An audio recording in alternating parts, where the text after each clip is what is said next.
I look at that as a great opportunity because, all right, by the time there's a foothold and enough people are playing, those incumbents from the old platform don't have as many advantages. Right. And so it's a great time for entrepreneurs to be getting into blockchain-based gaming now.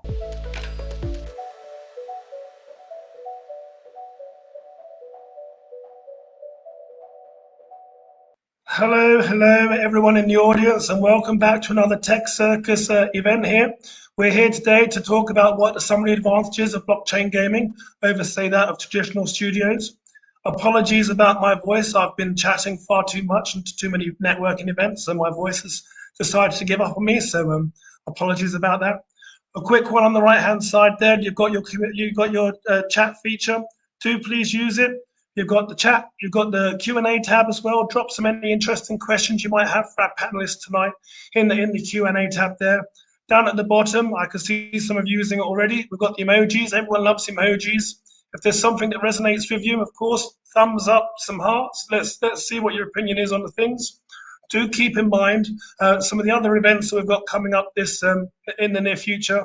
We have our DeFi event, April the 27th, 28th. Keep a lookout on your email inboxes for that. That's going to be a great one. We've also got our NFT event, which is also going to be on the 27th, 28th of July. We're going to have both an in-person aspect and online. So keep an eye on those inboxes. It's going to be something not to be missed. That being said, I'm going to bring the speakers onto stage. We've got co-hosting this day, it's Audrey Nesbitt from CryptoChicks and Flirtify. So thank you, Audrey, for joining us. We've also got, William Quigley from co-founder of Wax. Very excited to hear what William has to say about the industry at the moment. Sarojini from Alien Worlds. I'm sure a lot of people have seen what Alien Worlds are up to at the moment. And Jan from Venly. So welcome to the stage there. With that being said, I'm gonna disappear, Audrey. Put you back on the stage and disappear backstage, okay? Great. Hi, everybody, and welcome. I'm very excited to be here today. As we know, the gaming industry is a $300 billion annual industry, and it's growing at a fast pace. And if you are already in the cryptocurrency space, you know that blockchain gaming is the money coming into the space is incredible. The developments and everything that's happening is incredibly exciting. And there is a little bit of pushback from the traditional gaming community. So I'm really excited to hear a lot from our panel speakers today, who I follow and enjoy working with always. So I'm going to let them do a quick introduction of themselves, and then we'll get started. So William, I will start with you. Okay. Well, most recently, I co-founded Wax, which was the first blockchain launched in 2018, conceived in 2017, for, at the time, what we called media files on the blockchain, but now we call NFTs. And it's an ecosystem that has the chain, wallet. I think it's probably the most popular wallet now for NFTs, about 12 million people using it. So it's an entire ecosystem for NFTs and blockchain gaming. Prior to that, I had helped develop Tether, a number of other projects within the crypto space. And then before that, I was running skins and video game virtual item marketplaces for 10 years. And there's a lot of similarities between that and crypto, of course. A lot of the early people in crypto came from that industry. And then prior to that, I was a venture capitalist, mostly on consumer internet payments. It's the first institutional investor in PayPal, and a number of other what we call, I guess, Web 1.0 businesses. Great. Thanks, William. And Jan, take it away. Sure. Thanks for having me. So yeah, my name is Jan. I'm based in Belgium, and I'm the CMO at Fanley. I've been working in blockchain for the past 5 years now, which is like a long time for people working in blockchain. And Venly, what we are is we are a blockchain tech provider, so we're blockchain agnostic. And our mission is to bridge Web 2 with Web 3. And we do this offering easy to use products and services like our wallet services. We have 2 million end users on those. We integrate with the sandbox, for example, onboarding their gamers. We also have a complete set of NFT APIs. So if you want to send NFTs to email, if you want to sell NFTs through your Shopify, that can be done with Venly tools as well. And then we have our own Venly NFT marketplace, which is blockchain agnostic as well, where we support multiple blockchains on, and recently launched our own NFT, the MetaRing, which gives their owners perks in all the partner games and metaverses. And yeah, about 80% of our customers are in gaming, so that's why it's super interesting for me as well to hear about colleagues working in blockchain gaming as well. Very cool. And Saro? Thank you. So Sarah McCann, I'm a co-founder of Alien Worlds. We're the second largest blockchain game by users. We were also the first decentralized application to exceed many user thresholds in history. So the first one to exceed 100,000 users, 500,000 users, 1 million users. And we're approaching 7 million lifetime users. We're the largest DApp on Wax by some margin, and we're constructed on 3 chains. We're a DAO and NFT metaverse where players use NFTs as part of gameplay to mine the fungible token. And we also are constructed with DAOs as an actual competitive gaming component. So if 2021 was the year of the NFT, we see 2022 as being the year of the DAO, where we bring teams into blockchain gaming as actual parts of the gameplay rather than just a way to organize part of the project token. Prior to Alien Worlds, our team was building DACs, as we called them at that time, for years prior. And prior to my blockchain life, I was an investment banker at one of Europe's largest investment banks, and also subsequently in private equity, sitting on boards. It's just great to be here to chat with all these other really eminent speakers. First time I'm speaking on a panel with William Quigley of Wax, our blockchain. So yeah, very, very happy to be here. Nice to meet you. You too. So I apologize about that. The mailman is showing up and my dog is going crazy. Bad timing. So bad timing. All right, so we're ready to kick it off. And one of the first questions is, basically, what's the main difference between on-chain and off-chain gaming? Who wants to take it? I'll offer up something. So there's no difference from almost every perspective as a game user. So, and I have worked with a lot of game companies. I've built a lot of games, particularly browser-based Flash type games, mobile games. And the element of the game that is germane to the blockchain is really around the transfer of the in-game assets. And this simplifies it a little, but think about, you've built a game, whatever it is, a tower defense game, maybe you have in-game virtual items or an in-game currency. The part that relates to the blockchain is that in-game currency, that in-game item. That's the principal difference.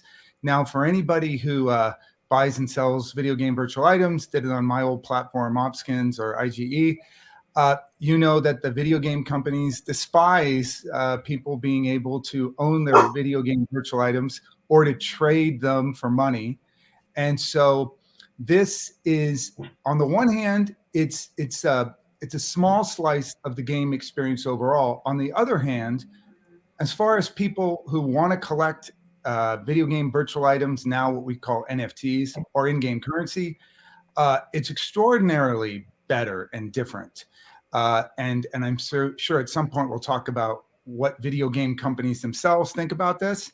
But for now, anyone who's building a video game, interested in doing a video game, should understand that they don't have to be blockchain building experts. They just have to get familiar with mostly the tokens and how they move back and forth in and out of the game. So one perspective anyway. Did anyone want to add anything? Oh, Sarah, go ahead.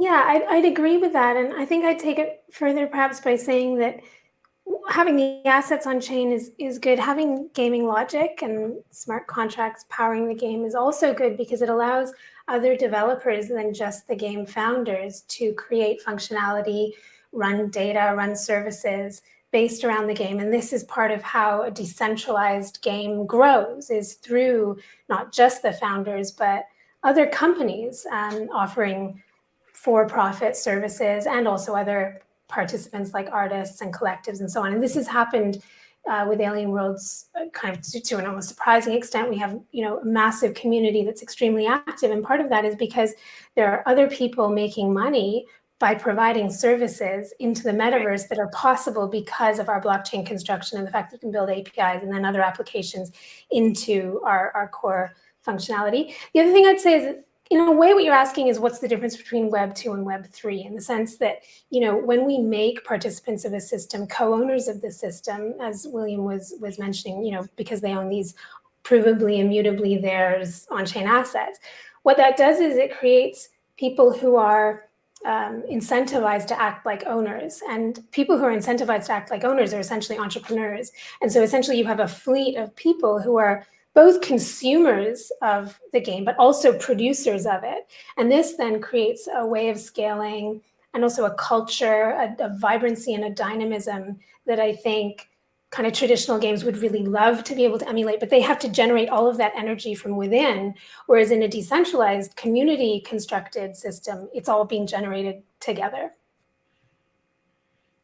So is blockchain gaming or GameFi, is it the next big thing, somewhat compared to what free-to-play was in mobile gaming? Is it the next great thing? Jan, do you want to kick it off? Yeah, definitely. For me, yes, because it creates like a total new dynamic. It creates new business models. You can have your players being owners of game assets, and like we previously said, you can have other games having those same gamers with the same assets that they have in one game and the other game. So that creates new dynamics as well. That will adopt way more gamers at a faster way, or in a faster way. There will be more around communities, guilds, playing games together. So it's definitely, for me, like the next big thing, what comes after free to play. And just like William said, if you're going to talk about companies that are still maybe against NFTs and Web3 space, I think we saw the same in the free to play narrative. A lot of gaming companies were against free to play and now adopted free to play. And I'm seeing similar things now with play to earn in blockchain gaming. Yeah. Yeah, I mean, I'd say that certainly. Go ahead. No, please go. Oh, thanks. Yeah, I'd say that, manifestly, this is such a high growth part of the sector. And so we would, see that it's certainly part of the ongoing story. And, looking at really why that is, because, a broader base of users can contribute to the system, we see systems that can evolve very quickly. So, we had console gaming and desktop gaming, and then mobile gaming, where there was a strong emphasis on data. These were new platform delivery mechanisms for what was still a core group of people having to design out a system. Whereas now what we see, especially in blockchain systems where tokenomics drive, a play to earn mechanic that then, multiple game publishers or communities can create content and gaming functionality into, is that system has a kind of capacity to self-perpetuate based on the tokenomics. And then the games that come into it, some of them can be discrete short loops, time limited. Some of them are perpetual and plugged into the tokenomics. Different types of community groups can create different games. We have community members that create short little Twitter games, which kind of are almost, they're very simple. And then we have other, parts of the community that develop quite sophisticated games, and we're one of them. So this richness that comes about when you have a singular environment like a metaverse, some tokenomics that help to drive participation, but then lots of different people adding their own note in there. I don't think you could deny that degree of both creative but also economic productivity is the next big thing, or at least part of that progression. Yeah, I'd agree with that. And I'd also say that if you look at the history of gaming, it's probably true of all technology, but certainly in gaming, as you went from arcades in the 70s, then to PC, then to handheld, then console, browser, flash, mobile, in every one of those technology transitions, you would always have the incumbent game companies who were maybe the leaders of the last round waiting until they felt comfortable going into this new platform. And logically, you'd expect that because they have a franchise to protect, and new technologies create opportunities for new business models, which are very scary to anybody who's got a nice franchise to protect. But what I love about it is that means all the indies, all the upstarts, the independent game developers have an opportunity to play again without having these giant companies with huge budgets and brand recognition to contend with. And it just so happens, along with that, you generally have a sense of dismissiveness that I have now seen. I'm pretty old. I've seen for like 30 years. The new technology is always deemed not a real game platform, right? Whatever that is. Well, I see what you're doing, but those aren't real games. Back when mobile started, it was difficult for some of those game companies to get invited to video game conferences because they said, but you're not a game. The exact same thing happened maybe 5 or 6 years ago when I would go to game conferences and people would say, well, we really don't want you there because you're not a game. I look at that as a great opportunity because, all right, by the time there's a foothold and enough people are playing, those incumbents from the old platform don't have as many advantages. Right. And so I look at that as a great opportunity because, all right, by the time there's a foothold and enough people are playing, those incumbents from the old platform don't have as many advantages. Right. And so it's a great time for entrepreneurs to be getting into blockchain-based gaming now. Right. And the next question I'm going to ask, it's kind of been touched on, but not answered directly. And this is for, some of the naysayers in the Reddit threads that what's the benefit of it being an NFT as opposed to just a skin or just a digital asset? Who wants to take it? Well, I ran the world's largest skin marketplace. Hey! So I feel compelled to say something. Yeah. So what's the difference? Sort of depends on from where you sit. So from where I sat, which was running OpSkins, we had about 10 million customers, 3,000 games. The vast majority of the game companies were at war with us. They despised the ability of a customer to do what we just talked about, a customer to actually make a living, or a customer to make a profit from using something they created. All game companies start out as capitalists and then they become totalitarian. That's just the nature of it. Because once they build a big enough moat, they realize, why should I share anything with you? And I spent 20 years going to game companies and explaining how the existence of a robust and liquid secondary market for what they're selling only benefited the primary market. But that impulse to squash anybody from making something off of what they created, even if it was beneficial for everybody, still persists. So that's the game company versus the marketplaces. As far as video gamers go, they may not seem like it, but they're very, very entrenched in their thinking. They get to know a certain thing and they want nothing to interfere. And there was a phenomenon which doesn't exist so much today, but in the early days of video game virtual items, you could do what we called pay to win. So you could use these items to do better. Even though a video game virtual item is an item with an in-game utility, and a skin has no in-game utility, it's strictly cosmetic, that bias never left the system. So they still think that, well, if you have any object that can be sold, it must interfere with our ability to play. And so I think it's sort of an education that's needed, really, on the users. They'll be easier probably to convince than the traditional game companies. And once they see that they can actually own this stuff and actually monetize it, I think they'll like it. But you can kind of see from their origins, they feel like only bad things happen when you allow people to own directly the assets of the game.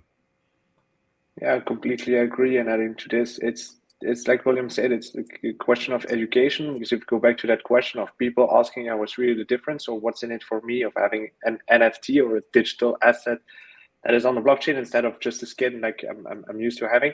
Those are people that are gamers but don't necessarily understand blockchain and therefore are against or definitely not pro.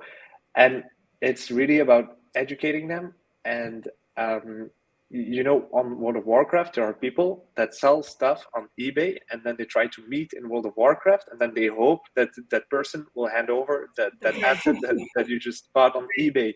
So if you explain it that way to people that are playing your game and say, okay, that thing, you don't need to sell it on eBay and trust that person to come over in World of Warcraft to that spot to hand over that asset. Yeah. Now it can be on the blockchain, it can be your NFT, it can be interoperable, you can play it in other games, you can sell it when you're done gaming, you can create an economy from it, you can earn money, you can rent it out and then earn money from that. The game is going to be so much bigger because everybody's going to participate in the game. So the community is going to be bigger. All that education needs to be done. And you can do it with airdropping NFTs if you're an existing game, and then saying to people, here are already some NFTs that you can test out, and then we're going to educate you through those. But if you, as a game publisher, as a big brand, now going to sell NFTs without educating your gamers, then you're going to have a lot of backlash of people finding that a cash grab. Comes back to education again. Yeah, I mean, the only thing I'd mention is network effects and community building through tokens. So, I mean, in fact, the perspective that you just mentioned is almost inconceivable to me because you can't use an in-game item that you have, earned into your own account to collaborate with others and build a collective. And that's the engine behind the growth of blockchain gaming is people coming together to act in unison, whether that's a gaming guild or in Alien Worlds, a collective of land NFT owners or DAOs. That's what drives, a lot of the growth and a lot of the intra-systemic competition. And it's all, that revolves around tokens, earning the token, the fungible token, which you can then use, in our case, for example, in DAOs, earning NFTs, which you can then use in gaming smart contracts, being able to sell those, buy different ones, curate different collections in a liquid market, creating that market together. It's just a completely different game, in fact. You have to pull out your perspective and see that the richness of that kind of interpersonal interaction, building something together and watching what you're building grow is, totally different from just playing a game by yourself and earning assets that then, or earning things that sit in your account and your profile. Awesome. All right. So the next question, how are the current limitations in blockchain, particular scaling, transaction fees, poor user experience? You hear a lot. How are you specifically addressing that on your platforms? We'll start with William. Yeah, well, that was the bullseye of what we were trying to deal with. I had built a lot of blockchains prior, built stuff on Ethereum, and it was quite clear that the consensus mechanisms of the day were never going to suffice for the consumer mass market. Just impossible. I mean, in Alien Worlds, which I think is at peak has had hundreds of thousands of people per day. Yeah. That would collapse Ethereum for a month. Right. So when I launched Wax, a lot of people who kind of associated me with Ethereum said, why do you need a purpose-built blockchain for this NFT and game stuff, which no one's going to use anyway? And I thought, well, I think they'll use it. And if they do want to use it, they have to have a tightly integrated technology. So What you have in most cases in blockchain is a generic blockchain built by developers who didn't have any business, let's say, opinions. It's just a general purpose thing. And what we did at Wax is we built a chain specifically for the needs of gamers, which is why, like I knew nothing would ever be fun if you had to use MetaMask. That's torture. If you only are getting 10 to 15 transactions a second through your chain, and if you are paying gas fees, which the queue for items on Ethereum, as everybody knows, use the surge pricing model. So as soon as the game gets popular, it becomes impossible to use because of the fee structure. So there are no fees on Wax, and so that takes away that.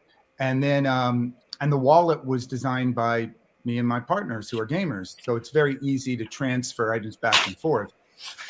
Even the NFT standard has to be built to be flexible, and we built it based on our knowledge of 20 years of skin trading. It's just it's a very tightly integrated approach. It works. I think a lot of developers they come to the space and they think Ethereum or they think some layer 2 solution, and yeah, that's really hard. A lot of the people who come to Wax already tried to build on a blockchain and said this doesn't really work. And by no means, I came from Disney, where convenience was like what you shot for. Blockchains are not convenient. What it is, though, and we'll get there, but it'll take time. But the trade-off is what you have to look at. I own these items. I can make a business. I can have fun and become a true collector without being banned from the game. Those are the benefits of an open environment. And the negatives are it's clunky right now, but I think we all know that technology gets better over time. And so be patient. And that's what I would say to anybody who's thinking of doing it. Don't look at the state today. Think in 2 years, what is it going to be like? Right. One of the counterintuitive things that we've experienced in Alien Worlds, as Liam mentioned, the tech is still a little bit clunky sometimes, at the level of the wallet or the chain. There are some reasons why it's a little bit difficult for especially new users to come on. But one of the great things that happens actually when people have trouble with the tech is that they come into a forum, our Telegram channel, our Discord channel, or even one of the community Telegram or Discords that we don't operate, and they ask how to resolve their issue. And that's actually a way that people meet each other initially. And given that the game is collaborative and that getting to know other people is a big way that you then develop a strategic position, that's actually in a kind of sort of charming way, one of the sort of ways in which this nascent technology is actually, I think, fostering some interpersonal collaboration. I think that possibly speaks to maybe a slightly deeper point, which is these highly, highly produced and slick games that are entirely within the paradigm of one entity being a producer and everybody else just being a consumer, and where there's a big gap between the people that are producing and the consumers, don't really foster that kind of connection, right? Whereas in a game that's still a little bit rough around the edges, you get people, we had community members jumping in and trying to help out, who then became community managers and so on. It's a much more dynamic and fluid system currently. And we might look back one day when everything's working better and kind of reminisce about these times, because actually I think there is a sort of human element actually still in these systems that's quite precious. Mm-hmm. Right. Indeed, for me, same. Like it's the end user friction is still very much real. We already have a lot of building blocks. We have performant, scalable chains, solutions like Wax. We have great cases like Alien Worlds, but there is a lot of end user friction to adopt the mainstream gamers. Today, most of the blockchain gamers are, I would say, crypto natives or very much digital natives. But if you want to onboard the masses, you can't onboard the masses through MetaMask. You need to have like built-in solutions. You need to have safe, scalable solutions. And with Venly, how we tend to solve this is our wallet solution. It's in the backend of the game, and you just connect with your Google account or your social account, and then it creates you a wallet in the backend, like for the sandbox. And then gamers can play and everything happens on their profile level. But if like I'm a huge fan of Aavegotchi. That's an NFT game on Polygon, and the steps that you need to do to start playing Aavegotchi is just like insane. You need to do 12 different transaction swaps. You need to migrate tokens from one blockchain to the other blockchain. You need to have ETH and Matic to pay gas fees on both chains. It's just insane to get into that game. So that's not going to work to adapt the mainstream. But indeed, like we said, in 2 years you're going to watch back. So maybe already in 1 year we're going to watch back and we're going to say, shit, that was super complicated for people to play my game. Just like at the beginning of the internet, where it was super complicated to send an email to someone. So yeah. I'm extremely positive that will be way faster than it was with the internet, so that most of those issues will be fixed in 6 to 12 months already. Great responses. So one of my, favorite topics and questions that I get asked and like to answer is that dreaded, we're destroying the environment every time we mint a cute Yamagata NFT. So how are you addressing, or how do you address environmentalists that maybe attack you on social media, if they do, or how do you address those questions? Yeah, so that came up maybe 2021, really, right? As NFTs became popular, no coiners, people who had never been on a chain, didn't know anything about blockchain, had heard somebody say, Bitcoin kills the environment, Ethereum kills the environment. All of us here, of course, know there's a difference between a proof of stake and a proof of work. Initially, as we were working with brands, and we worked with tons of big brands, they asked us, like, what should we say? And we said, well, we're not just carbon neutral, we're carbon negative.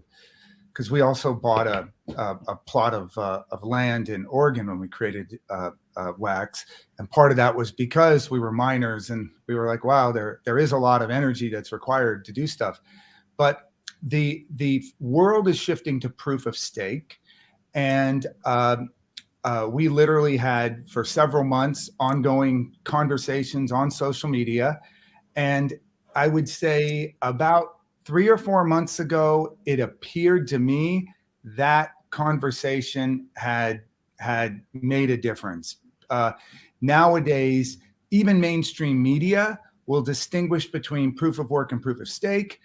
In proof of stake, it's basically the same amount of energy you might use on our standard e-commerce site. And so most of consumers say, well, I use e-commerce and that saves some energy and CO2 emissions from not driving. And if it's about the same, then it's fine. So I would almost say that controversy, from my vantage point, that controversy is no longer a primary concern. Yeah, so just to baseline the emissions in a delegated proof of stake system, where the energy consumption is like less than 5% of what they would be on Bitcoin, for example, and Ethereum is about 20% of what Just Bitcoin. So you know, it's probably 1/10,000th. It's like infinitesimal compared to Bitcoin, right. Actually. Yeah, so people will. Important really to point out that that's the progression of the industry, right? Like, so Bitcoin being the first of these technologies, and then Ethereum was better, and now all of the delegated or proof of stake blockchains are better still. And at this point, it's not an issue. But that doesn't prevent, people will throw anything they can at crypto just because it's threatening to them. So I think you kind of have to take some of that with a bit of a pinch of salt. Even Bitcoin now, like I run mining operations, 100% of mining that we do is done with renewables. I was just on the phone with someone from the UAE, and all of the UAE, right? They're like a gas station. All of their mining is done with renewables. So it's actually cheaper to do with renewables. So even proof of work now is sort of like moved beyond that. Mm-hmm. Yeah, exactly. People with those arguments are late to the show, and it's just yeah, it's already been fixed. And Right. even if you use a chain that is slightly like 1/10,000th of emissions than like the Bitcoin network, then even then you have solutions to offset your carbon emissions. You could work with a company like Chorus or Dovu, which plant trees for every emission that you do. You can have CO2 tokens that you pay and offset your emissions with. I own a tree that's like an NF tree, and that tree is an actual tree that is then planted and creates oxygen. And companies that have CO2 emissions or carbon emissions, they can purchase some of my oxygen created by my tree, and that's a super cool use case. And so the issue has been solved by the networks, but also by the community buying those NFTs and staking those NFTs to make it a better place. And I was in the beginning, I thought that the crypto scene would not be very much into environment, like environmentally focused, but I was totally wrong, because a lot of projects now, like that's the number one question that we get at Venly when projects want to choose a chain. They always ask, is that chain not only scalable but sustainable for me ecologically? And yeah, I was super happy to see this from the crypto scene now. Oh, that's great. So I'm going to shout out to the audience there. Anyone watching, if you have any questions, definitely start putting them into the chat. So the last question that we have prepared is, talk about is there a project coming up that you're excited about? Is there something that you're watching, whether it's your platform or something else? Like, what is exciting for you coming up in the space? We'll start with William. Sure. There's so many cool things. Kind of the high water mark would be Alien Worlds in terms of engagement. They've done a magnificent job. But even a game that gets 10% of their users, I would say would be very successful. Wax Studios is launching a game soon of blockchain brawlers, which looks like people will really enjoy it. It's a wrestling game. We've been doing, auctions of the brawlers up until now. I really like that we were talking earlier about the community. We have some people who are Ukrainian on our team, and they had suggested we do something for the Ukraine situation. And so we created a brawler, Ukrainian freedom fighter named Nightingale, because I learned that's the national animal of Ukraine. And we auctioned off those and sent all of that money to a Ukrainian foundation that's helping displaced children. And so that goes to show, by the way, how we were talking earlier, communities really are into this in many different ways. And that's, a game that just has a fun mechanic. The changes in the games are happening very, very fast. Generation 1 games that started it off are now morphing into Gen 2. And then I don't think this year, but probably within 2 years, you'll start having augmented reality based games that will do things that I think you won't be able to do on traditional gaming platforms like Apple or Google. Thank you. That was very kind. So I'm excited about the fact that in a way that Facebook has rebranded itself Meta, but partly because I think that helps us to understand the difference between open platforms and closed platforms, and why it's so important that we're building open, interoperable systems. So the open metaverse as a concept. So a number of the largest metaverse projects are kind of talking about creating interoperability standards and really carrying the flag of this open metaverse concept in contradistinction to, Facebook's Meta and any other kind of closed metaverse. The metaverse is not an AR or VR build out. As exciting as those technologies are, and as augmenting to our gameplay as they can be. Fundamentally, what we're building when we're building blockchain games and metaverse platforms are open systems where everyone's a co-owner. There's peer-to-peer interactions being facilitated. The new business models that Jan made reference to are facilitated. This is the transformational potential that is being unleashed through Web3 and its kind of instantiation as the metaverse. And this is what I'm excited to talk about and to help to build our interoperable standards that will allow users to travel between metaverses and to be, in a sense, within a singular metaverse environment. Also excited, as I mentioned before, about DAOs coming inside the game, right? So as we have in Alien Worlds, 6 competitive DAOs, and looking at creating a way to have many more DAOs than that, which is really just teams, right? So what a natural thing to bring into a gaming context, but teams and tokenized teams that have a token at the heart of them. That's what a DAO is. It's a blockchain account that has a token and multi-sig permissions and so on. And those tokens then being able to find reference points with each other, compete with each other in different kinds of ways. You can airdrop the tokens around. DEXs then become a relevant concept within that context. So this is the type of thing that super, super exciting, is the advent of, or the bringing inside of the blockchain game of the concept of teams as DAOs. Completely agree. I'm super excited about many things. Number one would be DAOs, explained by Sarojini, and yeah, this is going to be big. I often said, like, 2021 was the year of the NFTs, 2022 the year of the metaverses, and then 2023 the year of the DAOs.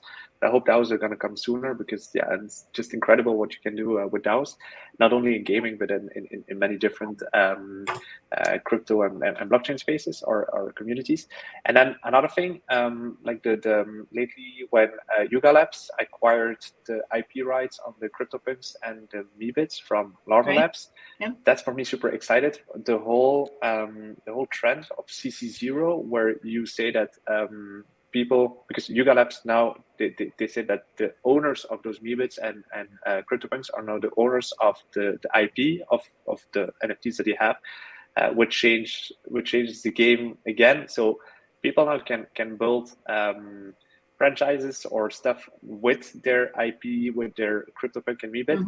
And I'm super excited to see what people are also going to build on the gaming space. If you have, you could basically create a game around a specific punk, around Meebits. How people can, G-Money is launching a game with his punk. So that whole thing will be mind-blowing to me as well, where you will see not only the game creators and then the gamers, but now you will see that everybody becomes a creator, or can become a creator, or if he or she is not a creator, then becomes part of a DAO that supports the creator. So that's super exciting. So we have a question. This is an interesting one. How difficult will it be to bridge networks together to swap NFTs from one metaverse project to another? Yeah, so here's what I'd say about that. Very difficult. All tokens are native to a single blockchain. And so only that token can exist on that blockchain. Now, for those of you who say, well, what about wrapped tokens? That is a foreign token, like a Bitcoin, that's been a derivative or a digital twin of it exists on this new, like the Ethereum blockchain. So only native tokens can exist on that blockchain. We can then create digital twins of those to exist on your chain, but the interoperability it's a bit of a misnomer. There is no such concept yet. But having said that, you can swap one NFT. Let's say what we do, we interoperate with Ethereum and Binance. So we sell tokens or sell NFTs on Binance. We will do that because they're friendly to us. And then if you want to use that NFT in a game on Wax, you would then use a bridge to I may be over technical, but I want people to really understand this. You're not converting the Binance NFT into a Wax NFT. That can't happen. What you're doing is you're creating a digital twin of that Binance NFT to now be a Wax NFT. And that we do now. We'll do it soon with Ethereum. And my focus today is on bridges that are super simple. And if anyone has used a bridge, they're painful and annoying, right? They ask a lot of questions that the average person wouldn't know. What I tasked our team to do was, in the Wax Cloud wallet, if you have a Binance NFT, I want you to be able to click on it and say convert, and then boom, it's now in Wax. That we've just done. And that I think will suffice for a long time, because consumers won't mind waiting 10 seconds to convert that NFT to a different blockchain. The day where you go from that to the most extreme, which this panel is probably not the right forum to discuss the challenges of taking an NFT built in alien worlds, let's say, and allow it to work on Axie. That principally for business reasons cannot be done. Maybe one day people will do it, but as a game designer, I really struggle with how we would do that and what the benefit would be. So what you might have is a game company that has 10 games, and where their NFTs for every game in their family of games can work with each of their own games. But it would be quite a challenge from a business model standpoint to allow some foreign game item to work in your game. It might not even, because the game logic doesn't recognize that thing. Right. So that, whatever. That's worth pointing out that that's exactly right. So at Alien Worlds, we were actually the first project to build a bridge for the fungible token between Wax, Ethereum, and BSC, the Binance Smart Chain. And we do that in a decentralized way through oracles. And what it does do, I mean, although it's not a conversion between chains, it does eliminate the supply on the source chain and then generate the supply on the target chain, so that this correct supply is always being maintained at all times. And of course, with tokens, that's what matters, is that you've got the final immutable supply always being represented. And so the same is true for NFT bridges, especially if they're built in a decentralized way, using multiple sources of recognizing that transfer has happened. So multiple oracles, for example. It's, what you have to do is represent the correct supply across all of the different tranches of the NFTs that might be ported across. And the business type of, constraints that William was alluding to have to do with the possibility to allow sort of overpowered NFTs into your gaming environment that could sort of flood them, right? So normally scarcity and power are calibrated in series of NFTs. And so if you allow highly powered NFTs, if you allow NFTs into your game that are highly powered but also extremely abundant, then you can end up with skewed balancing. What I would though mention that as a paradigm to keep in mind is that tokens exist, right? Once they're on the blockchain and in people's wallets, they exist.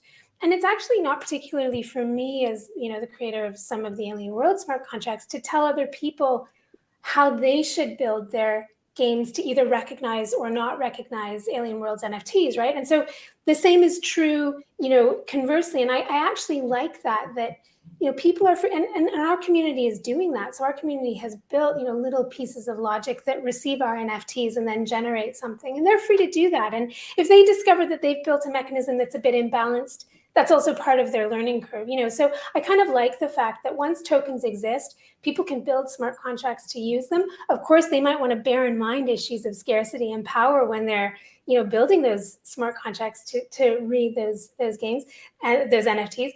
And, this is, of course, something that when we're thinking about the open metaverse and interoperability, that creating standards that would map, for example, the atomic asset standard through to an ERC 721 standard, where you actually are able to map the relevant attributes and supply parameters so that you can have a meaningful mapping of, non-fungible tokens from one chain to the other is the task that is involved in really creating an open metaverse. So this is the intellectual task that is being undertaken as we speak.